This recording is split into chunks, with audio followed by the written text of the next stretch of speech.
Merci, Monsieur Le Gac.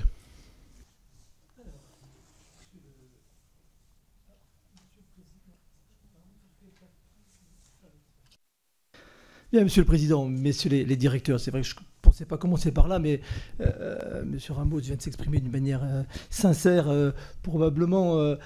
C'est vrai que les éléments de langage tels que vous les avez décrits, notamment sur la procédure de rappel et de retrait, permettez-moi de le dire, ont quand même été très mis à mal par les interviews que nous avons connues ici, et notamment par les président des grandes marques de distribution. Je n'ai jamais vu une démarche aussi chaotique. C'est le patron d'Intermarché qui nous l'a dit le 29 mai. La veille, le patron de Carrefour nous avait dit qu'il n'avait jamais vu une communication aussi médiocre.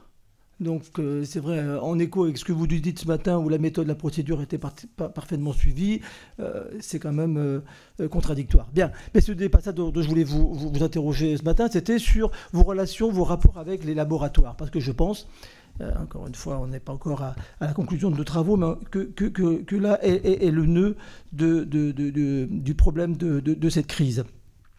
Première question, je voulais savoir, Monsieur le Président, quelles sont les raisons qui vous ont amené à externaliser les autocontrôles auprès de laboratoires privés? Je sais, puis vous l'avez rappelé, Lactalis est un grand groupe et vous avez des grandes compétences en interne sur des techniques analytiques que vous pourriez faire vous-même, et pourtant vous avez fait le choix d'externaliser ces autocontrôles auprès de laboratoires privés. Donc première question, pourquoi?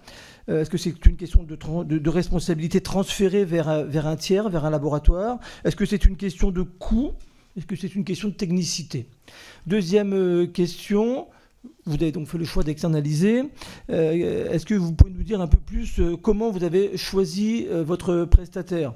Vous êtes un grand groupe privé, le laboratoire est une entreprise privée, donc vous n'êtes pas tenu de nous informer bien évidemment du cahier des charges qui vous lie tous les deux, mais est-ce que vous pouvez quand même nous en dire un peu plus et les conditions dans lesquelles vous avez retenu ce laboratoire, et quelles sont les conditions d'exigence que vous développez vis-à-vis de ce partenaire important pour vous? Et enfin, troisième question, comment tout simplement vous assurez-vous que les analyses d'autocontrôle que vous externalisez soient bien faites? Est-ce